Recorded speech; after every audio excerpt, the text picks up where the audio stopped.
Boa noite, eu me chamo Gabriel, sou mais conhecido como Bob. Eu trabalho atualmente como chefe de arquitetura de software na Memed, é uma startup de prescrição digital. E recentemente eu recebi vários pedidos de consultoria sobre...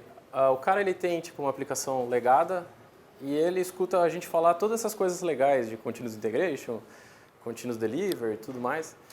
E o cara quer fazer isso. E como alguns cases que vocês mostraram aqui mexem com aplicações grandes, com bastante acesso, tem também muitos cases que mexem com aplicações menores. E essas aplicações menores, elas dão mais oportunidade da gente trabalhar rápido ali, né? De você conseguir modificar a maneira que ela é feita. E antes de tudo, tem uma frase que muita gente fala, né? Que tem alguma coisa melhor do que não ter nada, né? Então eu acho que o que eu vou mostrar aqui não é o melhor, mas é uma maneira da gente atingir um continuous integration e continuous delivery de forma rápida, certo? E realmente, tipo, em 7 minutos, se você tiver os scripts ali, dá para fazer isso. Software legado. Quando você pega um software legado na tua mão, normalmente ele é assim, se tiver controle de versão, né? Que ainda tem um software que não tem controle de versão, pelo amor de Deus, mas a galera faz tudo commit no master. Aquela empresinha de 4, 5 caras, tudo commitando no master, não possui teste, precisa pedir para alguém subir em produção, provavelmente é alguém da equipe que manja disso. E os novos devs demoram dias para começar, porque tipo, na minha máquina está configurado, mas faz 2 anos que eu configurei. Então, como é que faz mesmo para configurar na máquina desse dev novo? E fica um copia pendrive para cá e vai para lá, enfim, demora. Então, como é que a gente chega primeiro no Continuous Integration, né?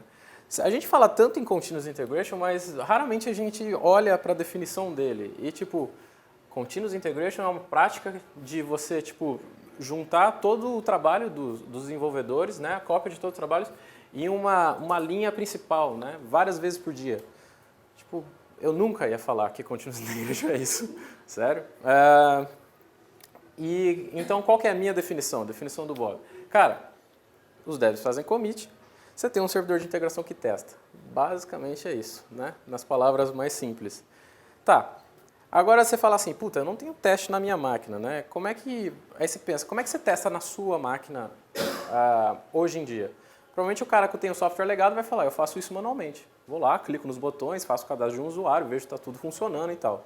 Beleza, então o primeiro passo, transforma isso em scripts, né? E aí vem a resposta do dev sem tempo, né?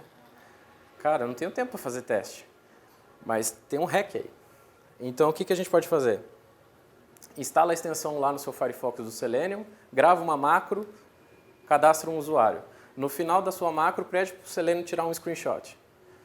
E aí, o que você faz? Na hora que você vai rodar esse teste, você compara screenshots. É o jeito mais rápido de você ter um teste. Já está lá, rodando, comparando screenshot. Aí o cara vai falar, tá, mas esse teste vai quebrar fácil. Vai. A gente está falando de fazer alguma coisa bem rápido para colocar já no Continuous Integration, e não de fazer da melhor maneira.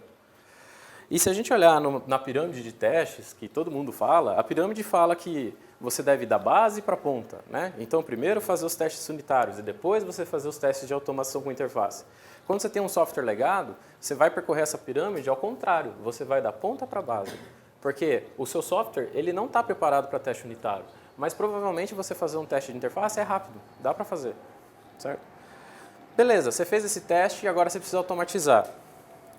Pega um Jenkins da vida. Jenkins você instala facinho, né, na maioria dos Linux, e aí você vai configurar um job nele. Você vai pegar um job lá e vai falar assim, ó, consulta periodicamente o meu repositório, por exemplo, de 5 em 5 minutos, para você não ter muitos builds, já que provavelmente você vai subir uma máquina fraca.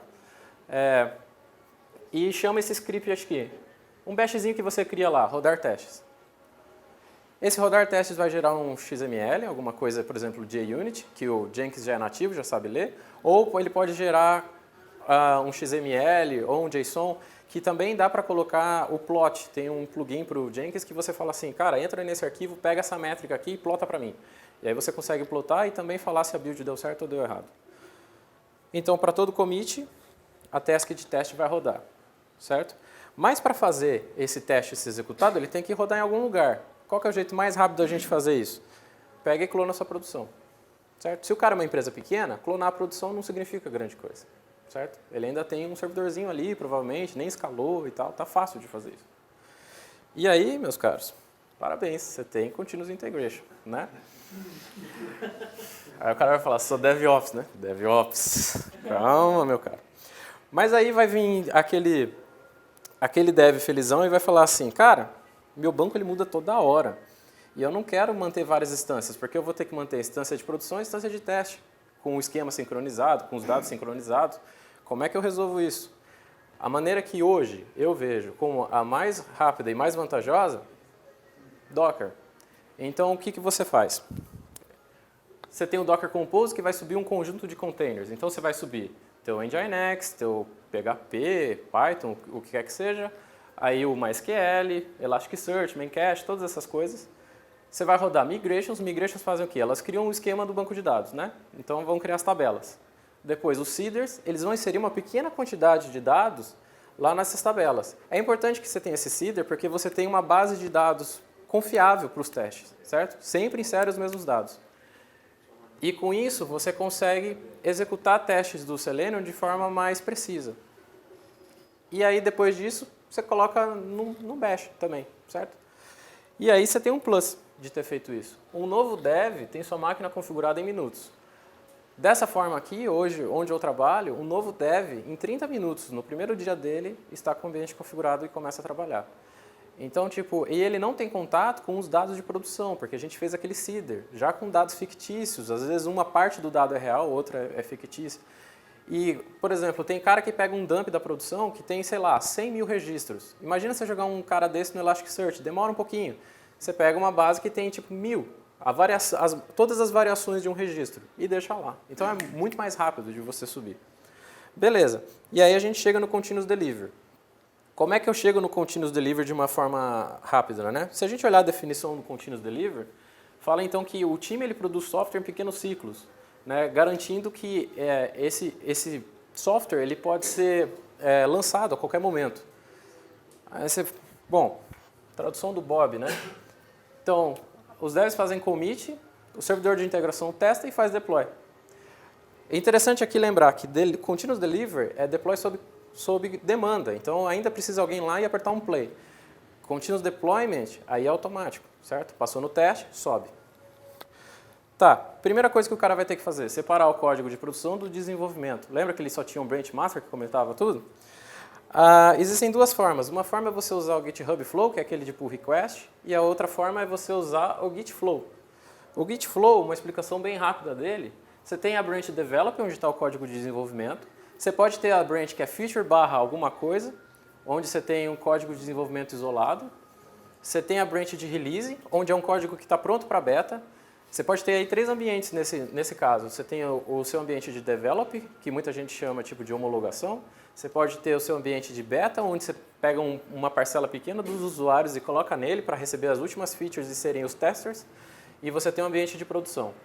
Você abre uma branch de hotfix também, que é para corrigir um bug que está lá em produção. E você tem o master, que sempre está com o código de produção.